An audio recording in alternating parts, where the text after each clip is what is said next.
All right, back on Sports Bit. We continue with Big Game Breakdown. Live odds, sportsbookreview.com. Falcons and the Broncos from Denver. Broncos 4.5, 47 the total. Atlanta's faced 4 bottom-tier defenses. Tampa, Oakland, New Orleans, and Carolina. And Carolina was starting 3 rookies in the defensive backfield. The Saints and the Raiders, 31 and 32 in numerous defensive statistical categories, Teddy. But you can't ignore what Ryan and Julio have been doing. Well, they've been picking apart, very bad defenses. Because let's talk about this. Saints and the Raiders, number 31 and number 32, in multiple defense, not just one, not just against the pass. There, across the board, you're looking for the bottom 2 defense in the NFL. Statistically, it's been New Orleans and Oakland. Some of that has to do with they put up, Atlanta put up monster numbers against them. But you look at the other 2 defenses. The Bucs aren't statistically as bad as New Orleans and Carolina, but that's only because their offense has turned it over so much that the D hasn't had to give up huge chunks of yardages. I haven't seen Tampa stop anybody all year. Remember the Rams game?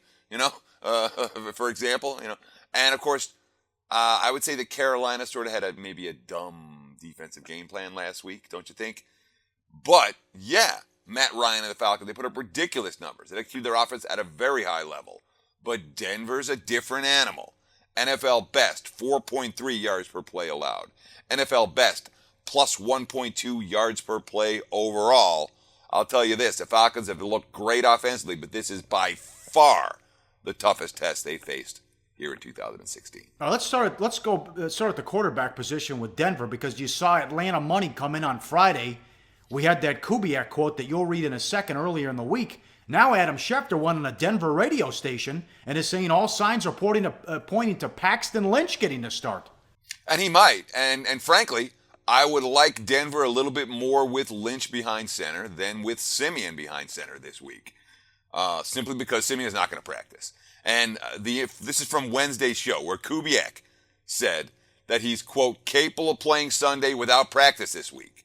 He did it before the 3rd preseason game. So he's done it before. And Simeon's quote, obviously you want to get all the physical reps and be out there and actually doing the work and putting the time in. But that's one of the things I've learned you've got to be good at as well.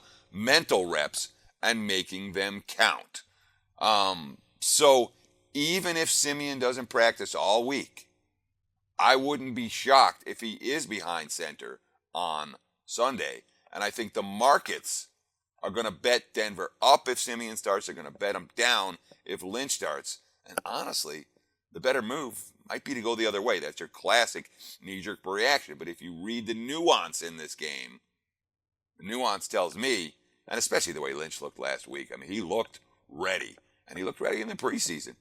I'd rather have Denver laying 3.5 with Lynch than laying 6 with a quarterback in Simeon that won't be practicing at all. Well, the Falcons made it look like flag football last week. Ryan had 500 yards passing. Julio had 300 yards receiving. We mentioned the 2 98-yard drives. But now a real test. And Denver has shut down Cam Newton, Andrew Luck, Andy Dalton, and Winston. Is the defense better this year than last year? Is that possible? Statistically, it's not even close. The NFL best in 2015, the best defense in the NFL, Denver. They allowed 5.2 yards per play, 73.5 passer rating, 8.3 sack percentage. This year, better on all of those stats by significant margins. When you're talking about a 61.3 opposing passer rating and 17 sacks after facing Cam Newton, Andrew Luck, Andy Dalton, and Jameis Winston, clearly you're doing something right. And again, this was a defense that was good enough to carry a team all the way to a title last year.